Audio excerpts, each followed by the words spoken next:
Olá pessoal, sejam bem-vindos mais uma vez ao nosso podcast Nutrição de Fato.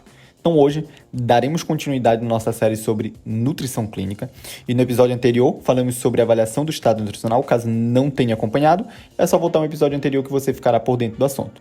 Então hoje iremos falar sobre o gasto energético e quais estimativas existentes.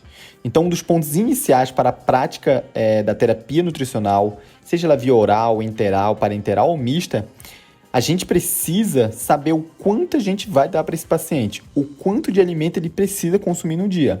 E aí entra algumas questões, como por exemplo, na prática clínica, quando a gente dá poucas calorias para o paciente, a oferta calórica em quantidade menor do que as necessidades do paciente, isso pode levar a um quadro de subnutrição, até mesmo uma desnutrição. E isso está associado ao aumento, por exemplo, da taxa de infecção, diminuição da capacidade de cicatrização. Então a pessoa tem dificuldade na cicatrização. Ela tem uma redução da capacidade ventilatória também.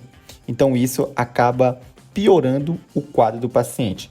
Já a oferta calórica maior do que a necessidade energética, ou seja, você dá mais do que o paciente está precisando, você pode acarretar um quadro chamado hiperglicemia, ou hipertrigliceridemia, ou disfunção hepática, ou até mesmo obesidade, ou até mesmo um quadro de hiperosmolaridade, que é conhecido também como síndrome da hiperalimentação, caracterizado, por exemplo, com hiperglicemia, redução de nível de potássio, sódio, cálcio, enfim, há uma bagunça no metabolismo do paciente. E tudo isso pode gerar, por exemplo, um estresse metabólico e pode reduzir o sistema imunológico da pessoa, gerando assim uma maior incidência de infecções. Então, se você der pouca caloria para essa pessoa, pode diminuir o sistema imunológico, e se você der muito, também, mas esse já veio através de um estresse metabólico, tá bom? Então, desde o início do século XX, diversas fórmulas matemáticas foram descritas com o intuito de estimar o gasto energético do indivíduo, ou seja, desde muito tempo, né, os pesquisadores eles tentam descobrir aí, eles tentaram ver aí se tinha algum jeito de estimar a quantidade de caloria que as pessoas precisavam comer por dia.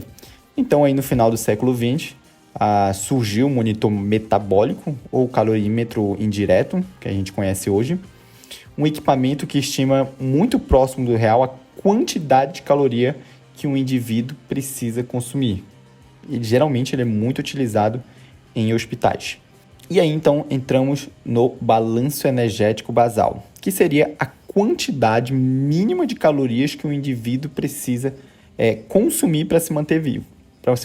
Então, por exemplo, seu coração bater, para os seus rins funcionarem, né, para sua cognição funcionar. Então a gente precisa de uma quantidade mínima de calorias.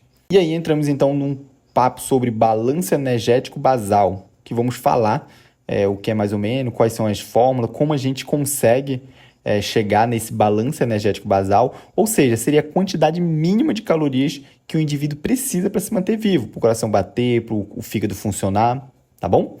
Então entramos no assunto sobre compartimentos corporais.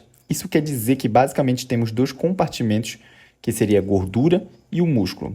Claro que a gente tem outros, mas principalmente são esses dois. Ambos têm taxa metabólica diferente, ou seja, a gordura ela precisa de menos caloria do que o músculo. O músculo sempre vai precisar de mais. E também temos o efeito térmico dos alimentos, que é o ETA. O processo de digestão então, e absorção dos alimentos gera um gasto energético conhecido como ETA. O ETA ele pode variar de pessoa para pessoa. Basicamente, o ETA é a quantidade do corpo que o seu corpo gasta para digerir qualquer alimento.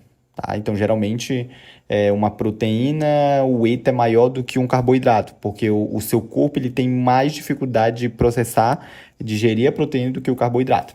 E aí, também temos o efeito térmico do exercício, que basicamente é a quantidade de calorias que você gasta durante aquele momento que você está fazendo exercício e após fazer o exercício, tá bom? E aí, basicamente, para a gente calcular a nossa taxa metabólica basal, ou seja, o quanto o nosso corpo precisa de alimentos, de calorias, você precisa, basicamente, existe algumas fórmulas, então tem o Harris Benedict, o Warrington Jones, Também tem a fórmula de Boltzmann, que essa é bem comum, que é basicamente pegar 25 a 30 calorias por peso corporal. Então, você pega aí 25 vezes o seu peso, é a quantidade de calorias X que você precisa durante o dia, tá? Mas ela é menos fidedigna, ela tem muitas variações. E aí, o padrão ouro para calcular a taxa metabólica basal é a calorimetria indireta, que basicamente feito através da análise de quantidade de oxigênio que você consome e o gás carbônico que você produz. Basicamente, você coloca uma máscara e esse equipamento, que a gente chama de calorimetria indireta, ele mede essa máscara de oxigênio, mede a quantidade de oxigênio que você consome e quanto gás carbônico você libera em um determinado período de tempo. Com essas informações, é possível, por exemplo, calcular a quantidade de calorias que o seu corpo está gastando. É um método bem simples e é considerado padrão ouro, então, ou seja, é um dos melhores. E também temos outro método que seria a água duplamente marcado. É um método muito bom, que chega muito próximo da realidade também, a estimativa dele é muito bom, mas não é tão viável assim. Basicamente, a pessoa ingere ou recebe por via intravenosa água enriquecida com isótopos, ou seja, oxigênio e hidrogênio. E aí, esses isótopos, eles se misturam com a água do corpo, né, do corpo total, e são distribuídos para os tecidos, para os órgãos. E aí os isótopos em seguida são eliminados do corpo através da respiração, ou urina, ou até mesmo fezes. E aí depois disso é feito através da análise da urina ou fezes, ou até mesmo a respiração, é feito um cálculo, né? E aí ele vai estimar aí a quantidade de calorias que o ser humano precisa. Mas não é um método tão acessível para as pessoas, não é fácil, às vezes demora o resultado, às vezes a gente precisa do resultado para imediato, então tem suas desvantagens, tá bom?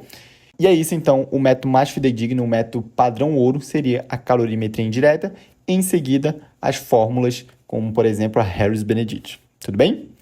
E assim, então, terminamos mais um episódio da série Nutrição Clínica. Espero que você tenha compreendido sobre o assunto. Por fim, gostaria de agradecer você que nos acompanhou até o final. Meu muito obrigado e até a próxima.